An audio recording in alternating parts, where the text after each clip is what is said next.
In the beginning, there was no earth, no sky, no sea, only a vast and endless void called Gnangop. This primordial expanse stretched infinitely, a realm of pure potential, neither light nor dark, silent yet pregnant with possibilities. It was a space without boundaries, where existence and non-existence blurred into one. To the north of this vast nothingness lay Niflheim, a cold and desolate realm cloaked in eternal ice. The air there was thick with frost, and rivers of freezing venom flowed sluggishly through its frozen plains.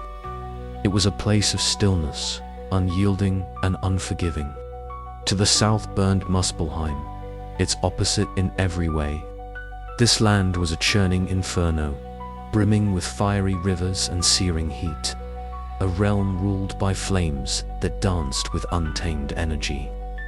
Muspelheim's heat was relentless, its fires eternal, blazing with a ferocity that seemed alive. Between these two extremes, Gnangop existed as a neutral zone, untouched by the ice of Niflheim or the fire of Muspelheim. But balance does not last forever, and as time, though immeasurable, passed, the boundaries between these realms began to shift. The icy rivers of Niflheim stretched further, creeping closer to the warmth of Muspelheim. Simultaneously, sparks from Muspelheim's fiery expanse leaped outward, reaching toward the cold. When these two opposing forces finally met at the edge of Gnangop, something extraordinary happened. The frost began to melt under the heat, transforming into droplets of water. From these droplets, life emerged for the very first time. This was no ordinary life. It was raw, primal, and immense. From the melting ice arose Ymir, the first being, a colossal frost giant whose sheer size and presence dwarfed anything that might come after. Ymir's body was vast, and his existence was chaotic, embodying the very essence of the void from which he had emerged. His form was not shaped by intention, but rather born of the collision between fire and ice, a being of pure chance. Ymir was both a creator and a destroyer, carrying within him the seeds of life and the chaos of unrestrained energy. As Ymir slumbered, his immense body gave rise to more life. From the sweat of his armpits came to frost giants, and from his legs, another being emerged. These were the ancestors of the frost giants, a race destined to thrive in the chaotic conditions of Gnangop. Yet Ymir himself was sustained not by ordinary means, but by the presence of another miraculous creation, the cow Audhumla. She, too, had emerged from the melting ice, her form majestic and immense. From her udders flowed rivers of milk, nourishing Ymir and sustaining his life. Audhumla, however, had her own role to play in this nascent cosmos. As Audhumla grazed, she licked the salty ice for sustenance. Her actions were not mere instinct, but an act of creation. With each stroke of her tongue, the ice revealed something new. On the first day, a tuft of hair appeared. By the second, a head emerged. And by the third day, a fully formed being stood before her. This was the first of the gods, a figure of strength and potential who would shape the future of existence. Was not alone for long. He fathered a son, Bor, who would go on to marry Besla, a descendant of the frost giants. Together, they gave birth to 3 sons, Odin, Vili, and who would play pivotal roles in shaping the world. Meanwhile, Ymir's presence dominated the void. His colossal form and the chaotic life that sprang from him threatened to overwhelm the delicate balance of Gnangop.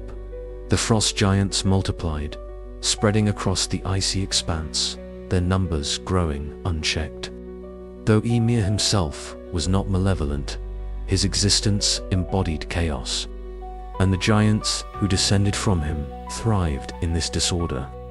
The tension between the gods and the giants began to grow, an unspoken conflict simmering beneath the surface. It was clear that the void could not sustain both forces indefinitely. The time would come when one would have to rise, and the other would fall, setting the stage for a cosmic battle that would define the very structure of existence. The meeting of fire and ice at the heart of Ginnungagap had been a moment of extraordinary creation, but it was also a moment of extraordinary peril. The forces that gave rise to Ymir and the frost giants were volatile, unpredictable, and capable of consuming everything. Yet, from this chaos emerged not just the giants, but also the seeds of order and structure. And his descendants represented a new kind of existence, one that sought to impose meaning and shape upon the wild forces of creation.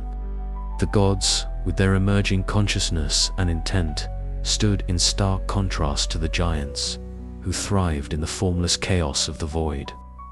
As Ginnungagap shifted and changed, it became clear that this balance could not last. The icy rivers of Niflheim continued to flow, and the fiery sparks of Muspelheim continued to blaze, each pushing the boundaries of the void further.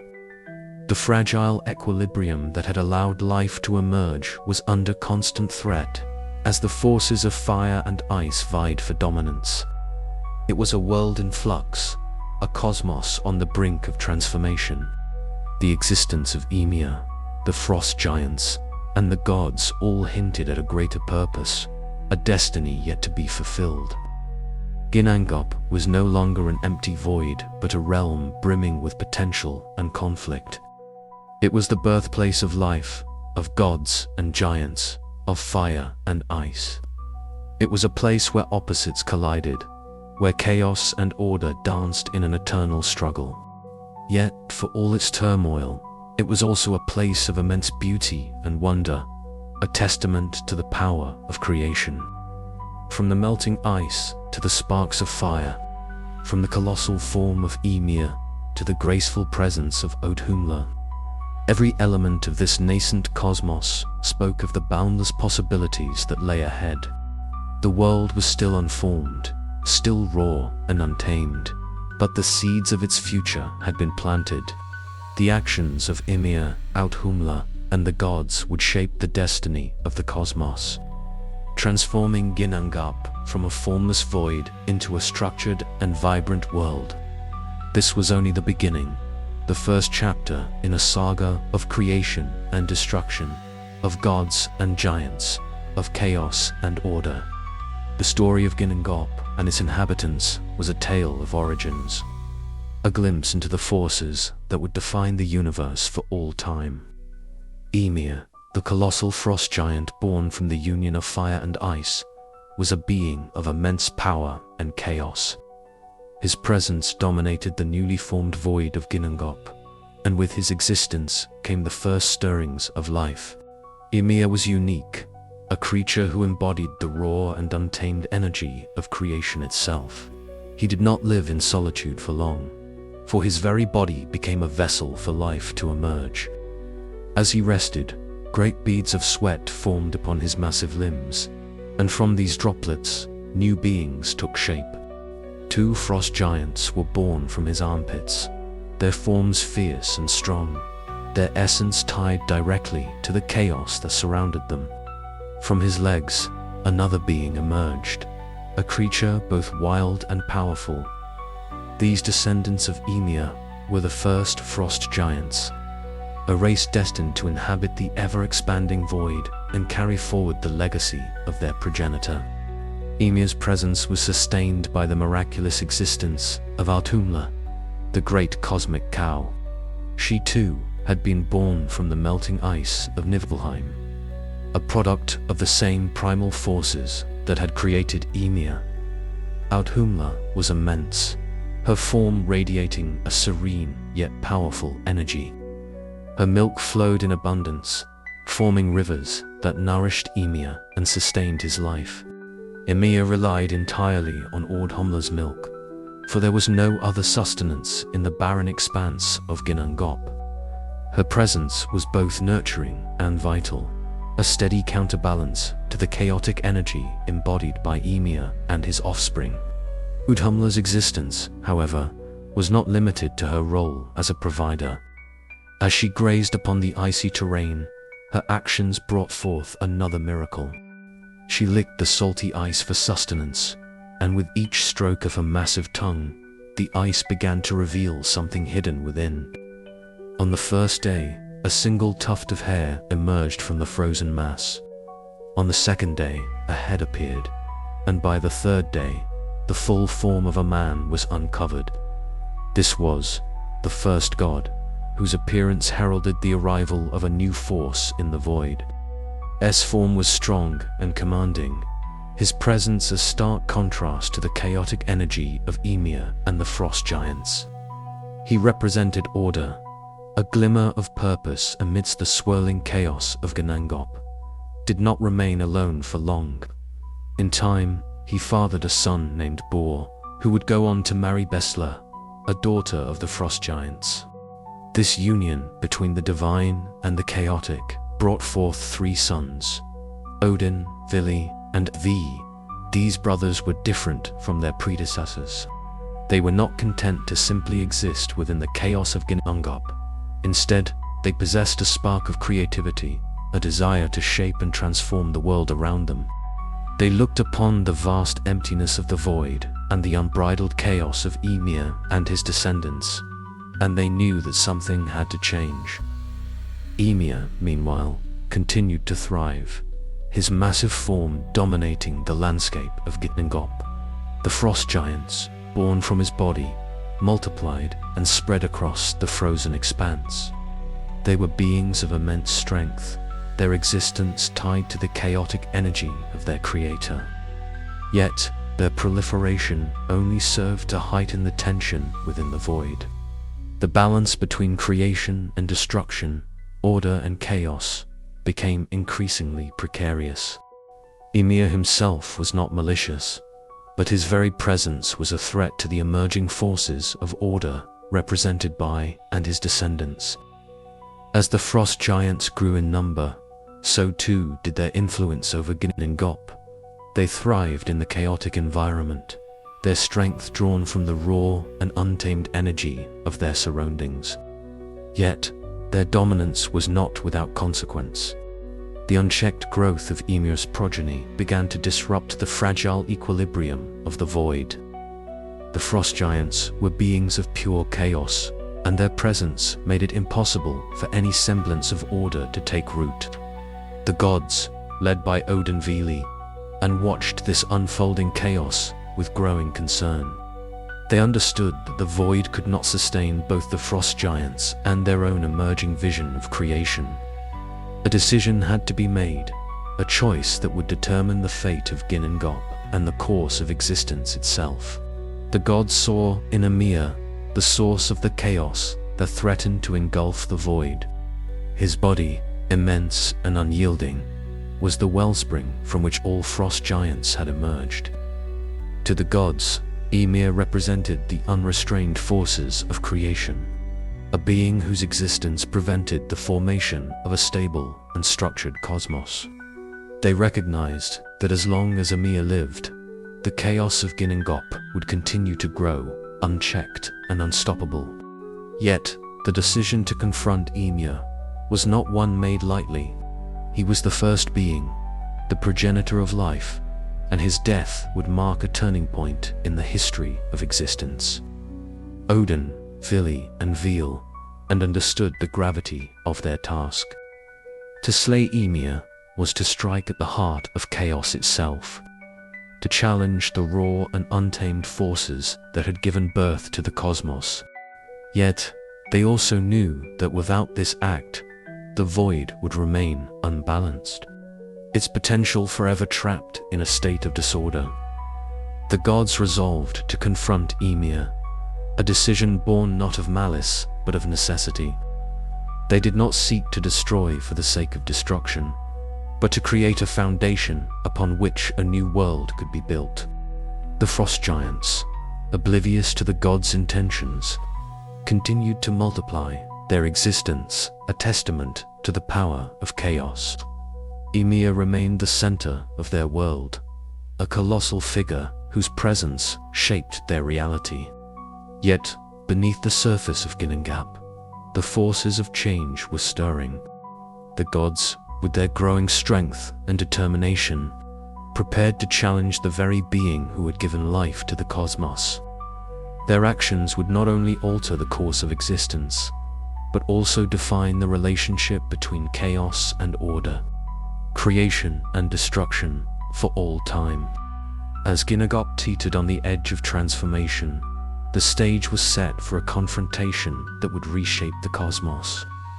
Ymir, the embodiment of chaos, and the gods, the heralds of order, were destined to collide. Their struggle would mark the end of one era and the beginning of another. A moment of profound change that would echo throughout the ages. In the vast emptiness of the void, the forces of fire and ice had given birth to life, but it was the actions of Ymir, the frost giants, and the gods that would determine its ultimate destiny. The story of Ymir and his descendants was one of creation and chaos, a tale of beginnings that would set the stage for the birth of the world. The first god, brought forth from the ice by Audhumla, carried within him the potential to shape the cosmos.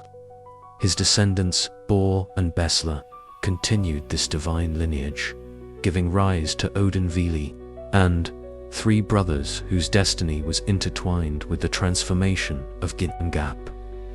These three gods were not like the beings that had come before. They were neither pure chaos like Ymir, nor passive participants in the primordial void. They were beings of purpose, born with an inherent sense of order and creation, and they understood that the endless tumult of Ginnungagap could not endure without direction. Odin, the eldest and wisest, was a figure of vision and leadership. He saw the vast emptiness of Ginnungagap, not as a void to be feared, but as a canvas waiting to be shaped. Vili, strong and determined, brought force and action to their plans, embodying the will to bring about change. Thoughtful and intuitive, contributed a sense of balance and structure, ensuring their actions were purposeful and aligned. Together, the brothers possessed the qualities needed to challenge the chaotic forces that dominated their world, and they began to conceive a plan to transform Ginnungagap into something more, a realm of structure, life, and harmony. Their gaze inevitably turned to Ymir, the primordial giant whose colossal presence was both the origin of life and the source of unrestrained chaos. Ymir's body, vast and eternal, was the cradle of the frost giants, a race that thrived on disorder and resistance to change. The frost giants multiplied without limit, spreading their influence across Ginnungagap.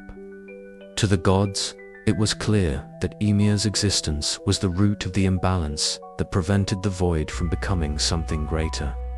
Yet, to confront Ymir was no small task. He was the first being, immense in both power and size, and his existence was tied to the very fabric of Ginnungagap. To challenge him was to risk everything. The brothers deliberated, aware of the enormity of what they were considering.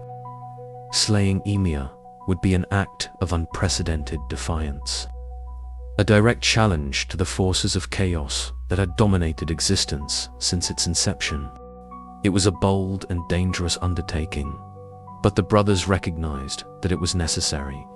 They understood that in Ymir's body lay the raw materials of creation, the potential to craft a new and structured world. The gods did not seek his destruction out of malice, but from the understanding that order could not emerge without first subduing the forces of chaos. When the decision was made, the gods prepared themselves for the monumental task ahead. They were not driven by hatred for Ymir, but by a profound sense of purpose. To them, Ymir was not merely an adversary, but a vital piece of the puzzle, a being whose existence would ultimately contribute to the creation of something far greater.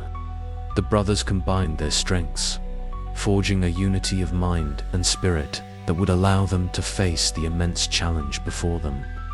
Odin, Vili, and Vr were bound by their shared vision, their desire to shape the chaos of Ginnungagap into a cosmos of order and beauty. The confrontation with Ymir was unlike anything that had come before.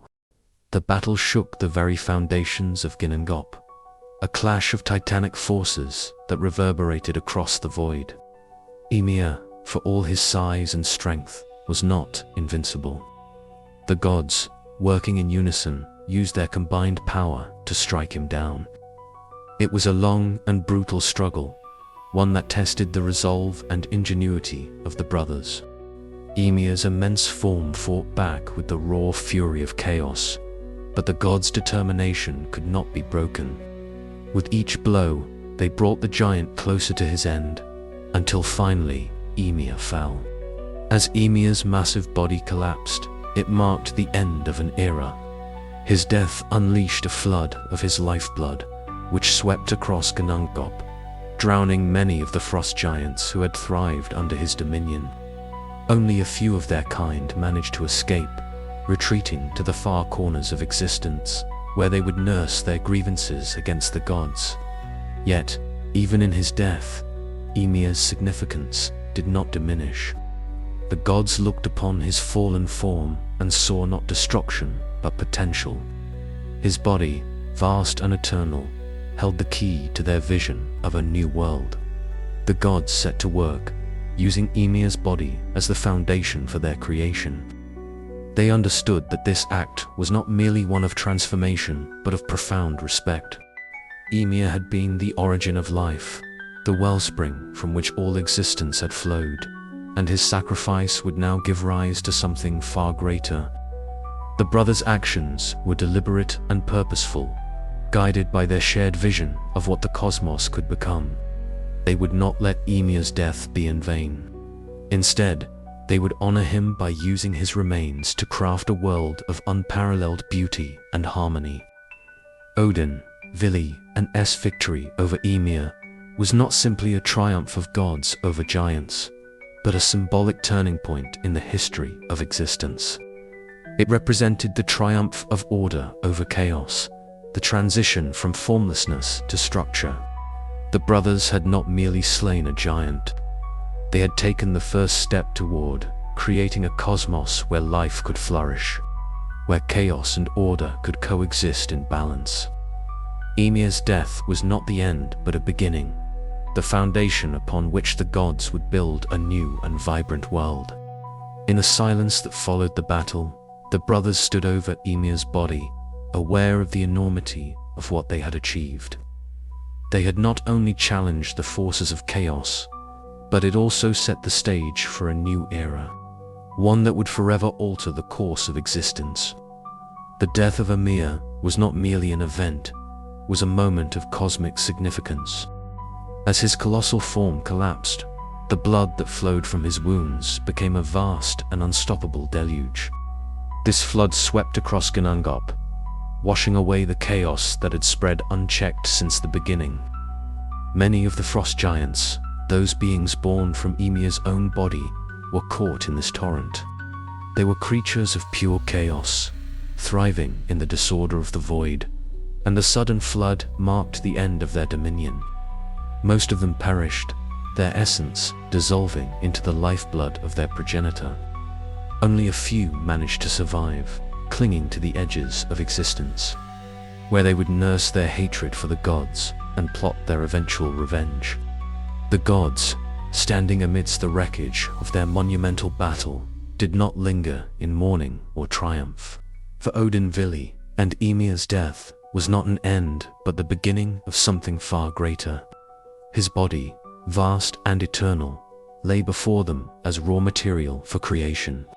The brothers understood that within the remains of Ymir lay the potential to craft a world unlike anything that had existed before, a world where life could flourish, where chaos and order could coexist in harmony.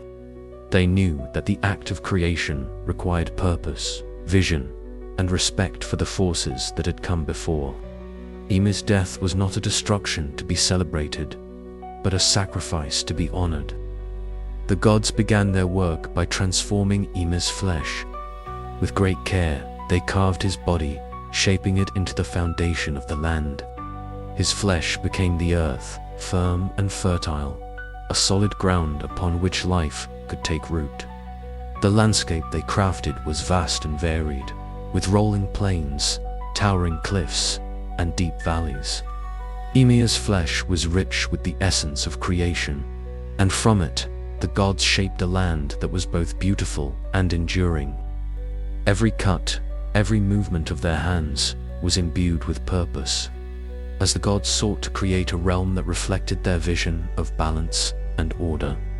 Ymir's blood, still flowing in torrents, became the waters of the world. The gods guided the rivers, oceans, and lakes, allowing the liquid to fill the spaces between the land they had formed. The waters were vast and life-giving, connecting the different parts of the world in an intricate network. The seas surged and swirled, a reminder of the chaotic forces that had birthed the cosmos. But within their movement lay a rhythm, a harmony imposed by the gods. They understood that water was essential for life, a symbol of both destruction and renewal, and they treated it with reverence as they shaped its flow. The bones of Ymir were next to be transformed. The gods took his strong and unyielding bones and used them to craft the mountains, towering structures that reached toward the heavens. These peaks were symbols of strength and stability, anchoring the land in place and providing a foundation for the skies above. From Ymir's teeth and fragments of bone, the gods fashioned the stones and boulders that would scatter across the earth, adding texture and diversity to the landscape. Every piece of Ymir's body was utilized, transformed into an element of the world the gods were creating. Nothing was wasted, for the gods understood that creation required both resourcefulness and respect for what had come before. The most dramatic transformation came when the gods turned their attention to Ymir's skull. With great effort, they lifted it high above the land, positioning it as the canopy of the sky. His skull became the firmament, a vast and protective dome that stretched over the world. To hold it in place, the gods called upon for powerful beings, Nordri, Sudri, Ostri, and Vestri. These four dwarves, each representing a cardinal direction, stood at the edges of the world, supporting the sky and ensuring its stability. Together, they formed the pillars of the heavens, their strength a testament to the gods' ingenuity and determination. Ymir's brain, once the seat of his chaotic thoughts, was cast into the air and became the clouds. These soft and shifting formations drifted across the sky, their movement a reminder of the chaos from which the world had been born. Yet, even in their unpredictability, the clouds brought balance to the heavens, providing shade and rain to nourish the earth below. The gods saw in the clouds a reflection of their own struggle, a blending of chaos and order, destruction and creation. The gods then turned their attention to the sparks of Muspelheim. These fiery remnants of the realm of fire, had been scattered across Gnongop during the initial collision of fire and ice. The gods gathered these sparks and placed them in the heavens, creating the stars. Each star was a point of light, a beacon in the vast darkness of the sky. The gods arranged the stars with care, forming constellations that would serve as guides for those who would one day inhabit their creation. They also placed the sun and the moon in the sky, imbuing them with the power to illuminate the world and mark the passage of time. The sun's warmth would nurture life, while the moon's gentle glow would bring peace to the night. Finally, the gods turned their attention to the outer edges of the world. They took Ymir's eyebrows and fashioned them into a protective barrier, a great wall that would encircle the newly formed realm of Midgard. This wall served as a boundary, separating the world of humans from the chaotic forces that still lingered beyond. Within this boundary, the gods envisioned a place where life could thrive. A realm of balance and harmony that would reflect their vision of the cosmos. Midgard was to be a sanctuary, a place where order and creation would reign. As the gods stood back and surveyed their work, they saw a world transformed. The once empty void of Ginnungagap had been filled with land, water, sky, and stars. A harmonious balance of elements that reflected their vision of creation. Ymir's body, once a symbol of unrestrained chaos, had been reshaped into the foundation of a structured and vibrant cosmos. The gods felt a deep sense of accomplishment, for they had not only defeated chaos, but had also honored it by using its remnants to craft something beautiful and enduring. Yet, their work was not complete.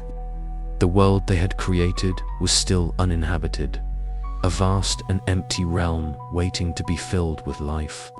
The gods knew that their creation was only the beginning, a foundation upon which the stories of the cosmos would unfold.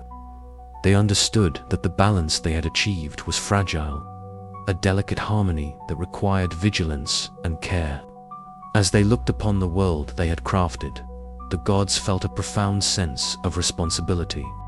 They had shaped the chaos of Ginnungagap into a realm of order and beauty, but it was up to them to ensure that this balance would endure. The story of Ymir's death and the creation of the world was not merely a tale of destruction and renewal, it was a testament to the power of vision, purpose, and respect for the forces that shape existence.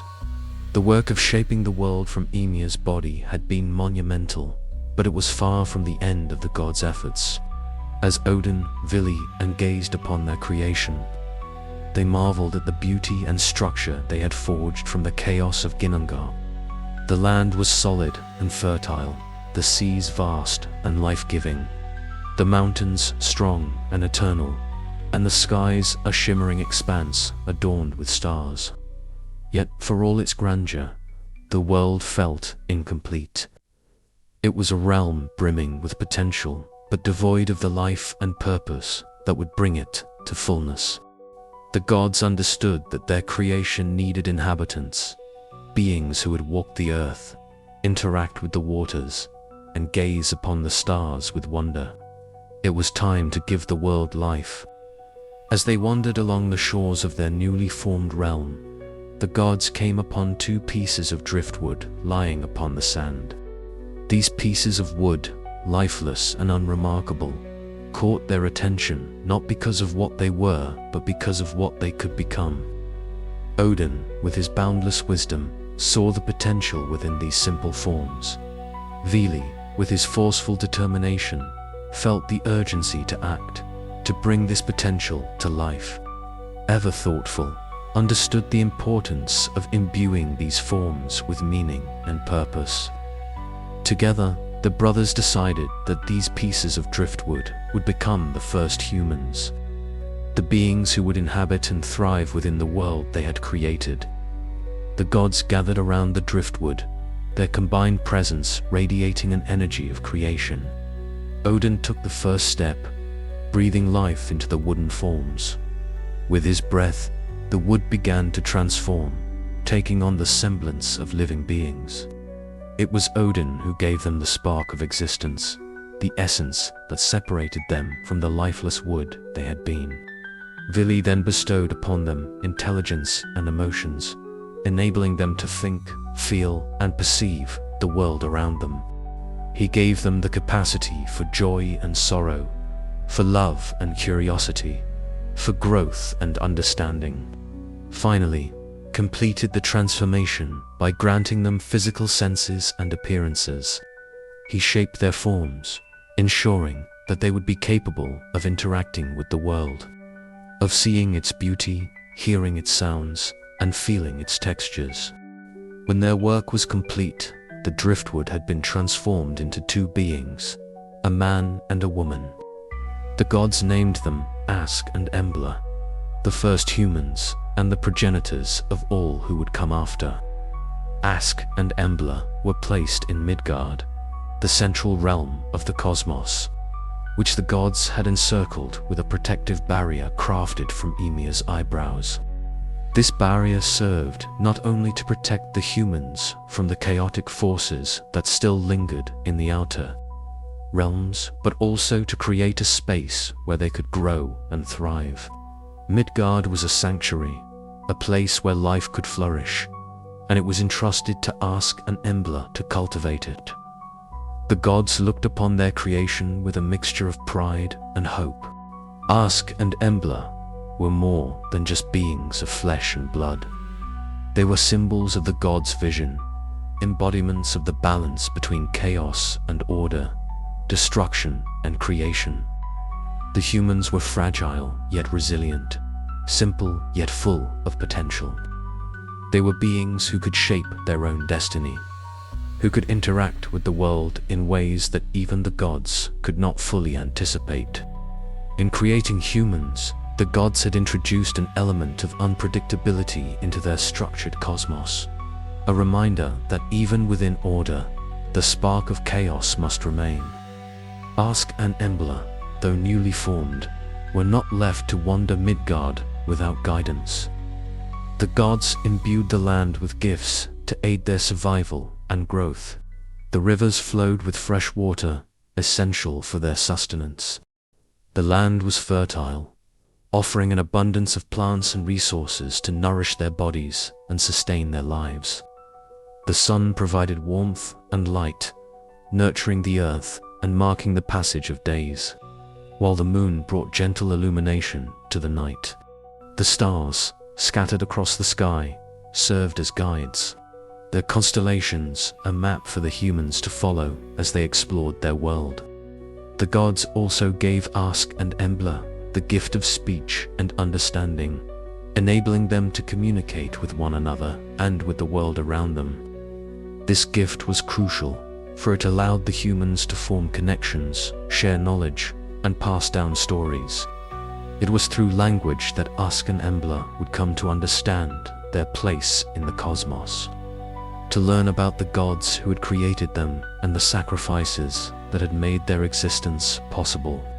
The gods hoped that these gifts would not only help the humans survive, but also inspire them to thrive, to build a society that reflected the harmony and balance the gods had worked so hard to achieve. As Ask and Embla began their lives in Midgard, the gods continued to watch over them, their presence a subtle but constant force. Odin, Vili, and V.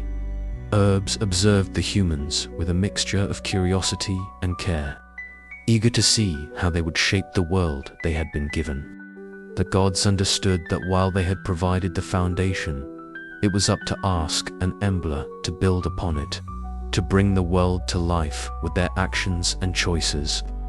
The humans were not mere creations, but partners in the grand design of the cosmos, beings who would contribute to its growth and evolution. Yet, even as the gods celebrated the birth of humanity, they were mindful of the challenges that lay ahead. The frost giants, those remnants of Ymir's chaotic lineage, still lingered in the outer realms, their hatred for the gods burning bright. Though diminished in number, the giants were not powerless, and their presence posed a constant threat to the balance the gods had worked so hard to achieve. The gods knew that the creation of humanity would not be without its trials, that the peace and harmony of Midgard would be tested by the forces of chaos that still existed beyond its borders. The creation of Ask and Embla marked a new chapter in the story of the cosmos, one filled with both promise and uncertainty. The gods had transformed the void of Ginnungagap into a structured and vibrant world. But the true test of their creation would lie in the hands of the humans they had brought to life. Ask and Embla were the first of their kind, the beginning of a lineage that would shape the future of the cosmos. They were the embodiment of the gods' vision, a reflection of the balance between chaos and order, and a testament to the power of creation. As the gods withdrew to their celestial realms, they left Ask and Embla to explore, to grow, and to build a world that would honor the sacrifices and efforts of those who had come before. The creation of Ask and Embla had filled the world with a new sense of purpose. But the gods knew that their task was not complete. They had given life to the first humans and crafted Midgard as a sanctuary for them. But the realms beyond were far from peaceful.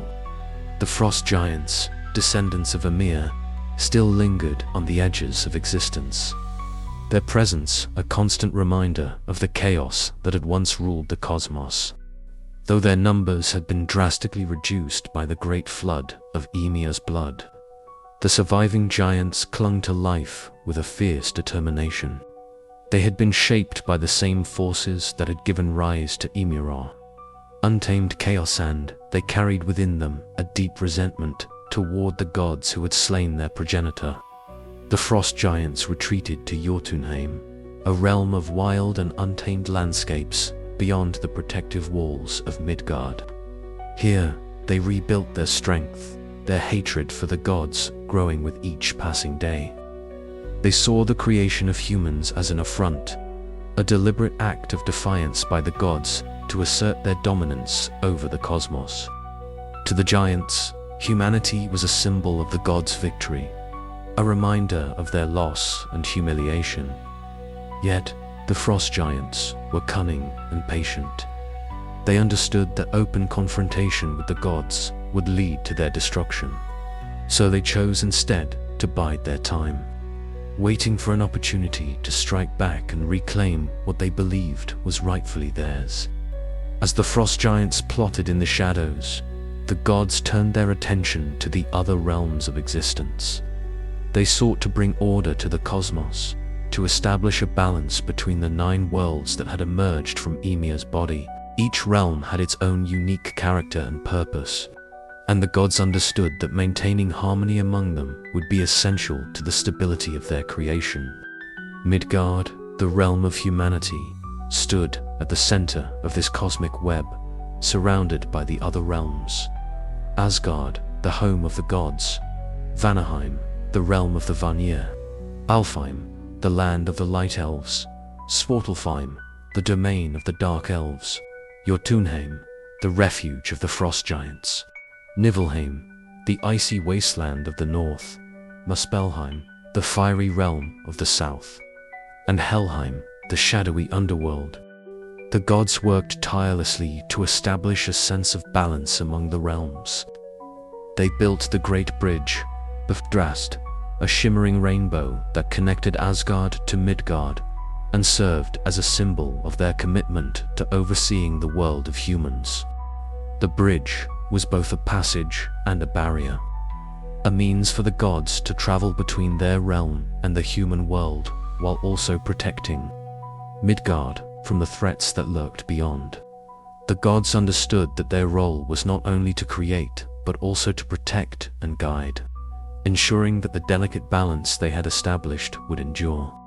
Odin, in particular, felt the weight of this responsibility. As the Allfather, he saw himself as the guardian of the cosmos, a role that required both wisdom and sacrifice. To gain the knowledge necessary to govern the 9 realms, Odin embarked on a journey of self-discovery, seeking out the Well of Mimir, a source of infinite wisdom. There, he made a great sacrifice, giving up one of his eyes in exchange for the ability to see beyond the surface of existence. This act symbolized Odin's commitment to his role as a protector and guide, a willingness to endure personal loss for the greater good of the cosmos. Meanwhile, Ask and Embla began to explore their place in the world. The gifts of life, intelligence, and perception bestowed upon them by the gods allowed them to adapt and thrive in Midgard. They learned to cultivate the land, to gather resources, and to build shelter. They marveled at the beauty of their surroundings, the vastness of the seas, the majesty of the mountains, and the endless expanse of the sky. The humans began to form a connection with the world around them, a bond that reflected the gods' vision of harmony and balance. Yet, they also faced challenges. for the world was not without its dangers. The remnants of chaos, though subdued, still lingered, manifesting in storms, wild animals, and the ever-present threat of the frost giants. The gods continued to watch over humanity, their presence a subtle but constant force in the lives of Ask and Embla. They guided the humans through dreams, signs, and the natural rhythms of the world, offering wisdom and protection without directly interfering in their growth. The gods understood that humanity needed to find its own path, to learn through experience, and to grow through adversity. They saw in humans a reflection of their own struggle, a journey from chaos to order, from formlessness to purpose. Yet, the frost giants did not remain idle. In Jotunheim, they observed the growth of humanity with a mixture of contempt and curiosity. They saw the humans as fragile and insignificant, yet they could not deny the resilience and determination that allowed them to thrive in a world shaped by the gods. The frost giants began to devise ways to disrupt the balance the gods had worked so hard to establish. They sought to sow discord, to undermine the harmony of the 9 realms, and to weaken the gods' influence over Midgard. The frost giants understood that their strength lay in chaos, and they sought to unleash it wherever they could. The gods, aware of the frost giants' schemes, prepared themselves for the inevitable conflict. They fortified Asgard, building great walls and defenses to protect their realm. They forged powerful weapons, imbuing them with the strength and magic needed to confront the giants. They also sought alliances with other beings of the 9 realms, forging bonds with the Vanir, the elves, and other forces of order. The gods understood that the struggle between chaos and order was far from over, and they were determined to uphold the balance they had created. As time passed, the tension between the gods and the frost giants grew, a silent but ever-present conflict that shaped the destiny of the cosmos. The humans, unaware of the cosmic forces at play, continued to build their lives in Midgard. Their existence, a testament to the gods' vision and the resilience of life. Ask and Embla's descendants spread across the land, forming communities and developing cultures, their actions weaving the tapestry of humanity's story. The gods watched with pride and hope, knowing that humanity's growth was the ultimate fulfillment of their creation. Yet, the gods also knew that the balance they had established was fragile, a delicate harmony that required constant vigilance. The frost giants remained a threat, a reminder of the chaos that had once ruled the cosmos.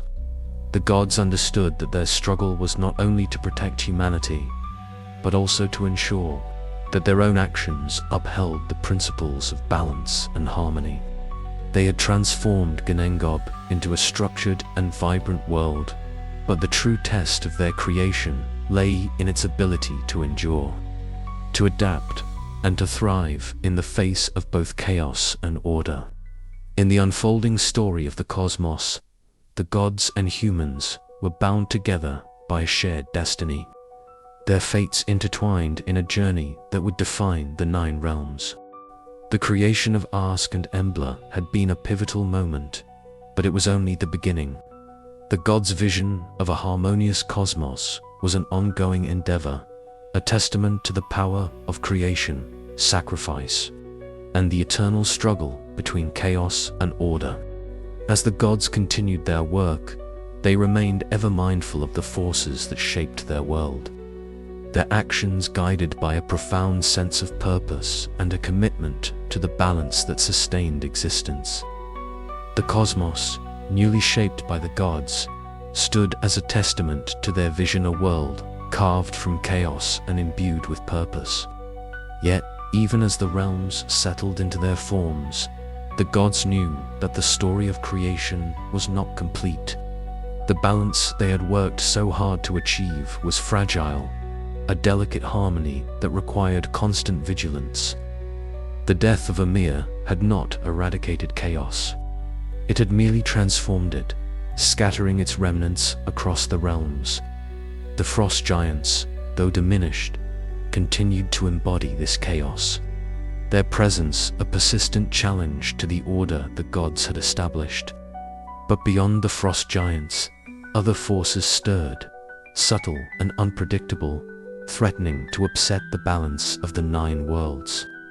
The gods, for all their power, understood that they were not infallible.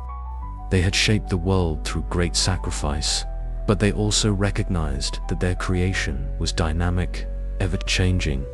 The elements of fire and ice, the very forces that had given birth to Ymir, still lingered in the cosmos, their presence a reminder of the volatile origins of existence. The sparks of Muspelheim continued to burn with relentless intensity, while the frost of Niflheim remained unyielding and eternal. These primal forces were both a source of inspiration and a potential threat, a reminder that chaos could never be fully extinguished. In the midst of this delicate balance, humanity thrived. Ask and Embla's descendants spread across Midgard, adapting to their environment and building communities that reflected the gods' vision. The humans, though fragile compared to the gods, possessed a resilience that allowed them to flourish. They cultivated the land, raised families, and developed cultures rich with stories and traditions. Through their actions, humanity added depth and texture to the world, turning the gods' creation into something vibrant and alive. The gods watched with a mixture of pride and curiosity, marveling at the ingenuity and determination of these beings, who had been shaped from driftwood. Yet, the gods also recognized the vulnerability of humanity. The frost giants, lurking in the shadows of Jotunheim, viewed the humans as an affront, a symbol of the gods' triumph over their chaotic lineage. The giants, cunning and patient, began to devise ways to disrupt the harmony of Midgard. They sought to sow discord, to unleash chaos upon the humans, and to weaken the gods' influence. The giants understood that humanity's survival was intrinsically tied to the gods' vision, and by undermining one, they could strike at the heart of the other. The gods were not blind to the giants' schemes.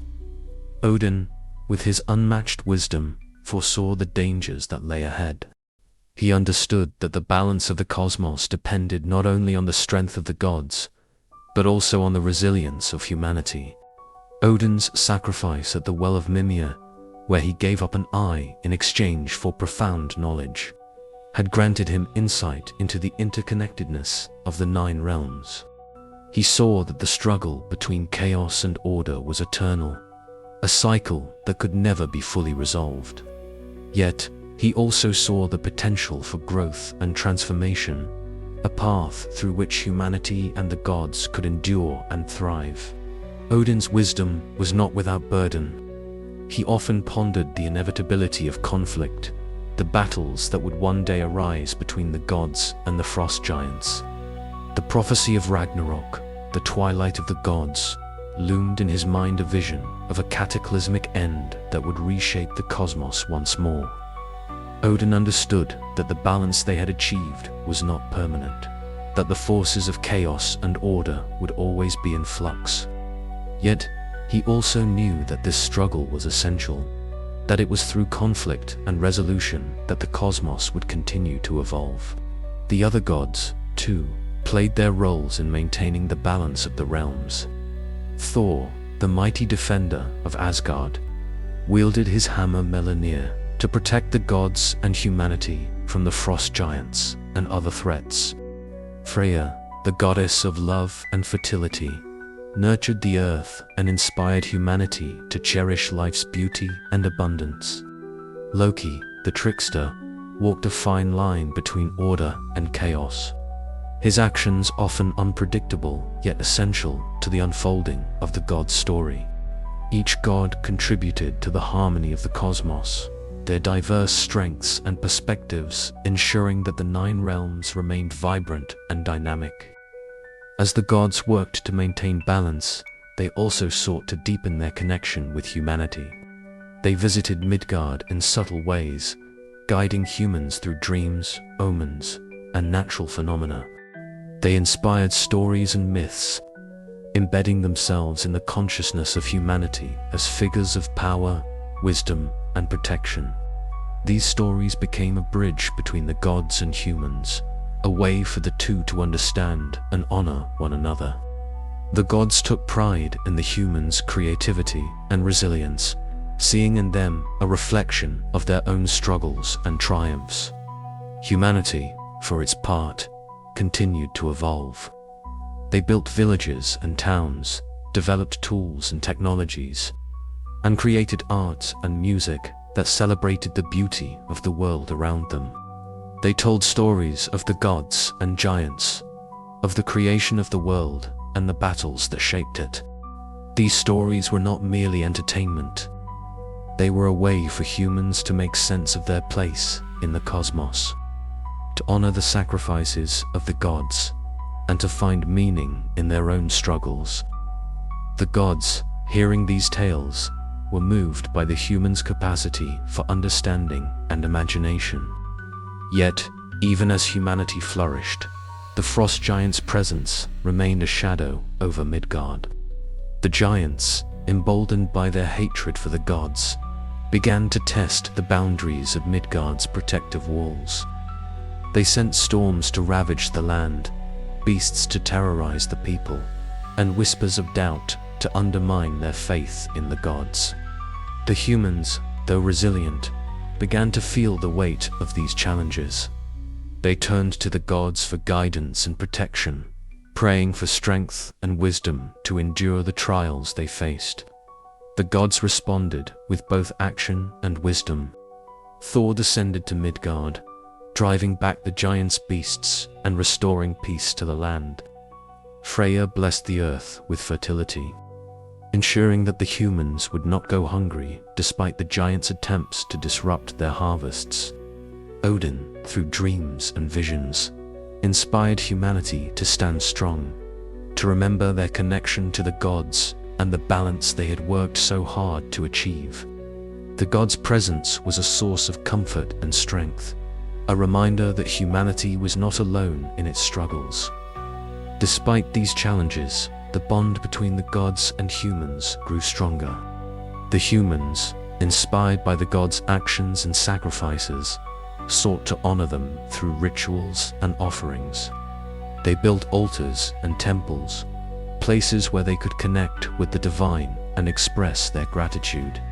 These acts of devotion were not one-sided. The gods, in turn, continued to guide and protect humanity, ensuring that their creation would endure. This relationship between the gods and humans became a cornerstone of the cosmos, a partnership that reflected the balance and harmony the gods had envisioned. As the 9 realms continued to evolve, the gods remained vigilant, aware of the ever-present tension between chaos and order. They understood that their creation was a living, dynamic entity, one that required constant care and attention. The balance they had achieved was not static. It was a dance, a delicate interplay of forces that could tip at any moment. The gods embraced this challenge, seeing in it the essence of existence, a reminder that creation and destruction, chaos and order were inseparable, each giving meaning to the other. The story of Ymir's death and the creation of the cosmos was not just a tale of beginnings. It was a testament to the enduring struggle between opposing forces. The gods had shaped the world from chaos, but they had not eradicated it. Instead, they had transformed it, integrating it into the fabric of existence as a necessary and vital force. The humans, born from the gods' vision, embodied this balance. Their lives a reflection of the eternal dance between creation and destruction. Together, the gods and humans faced the challenges of the cosmos, their fates intertwined in a story that would continue to unfold for all time.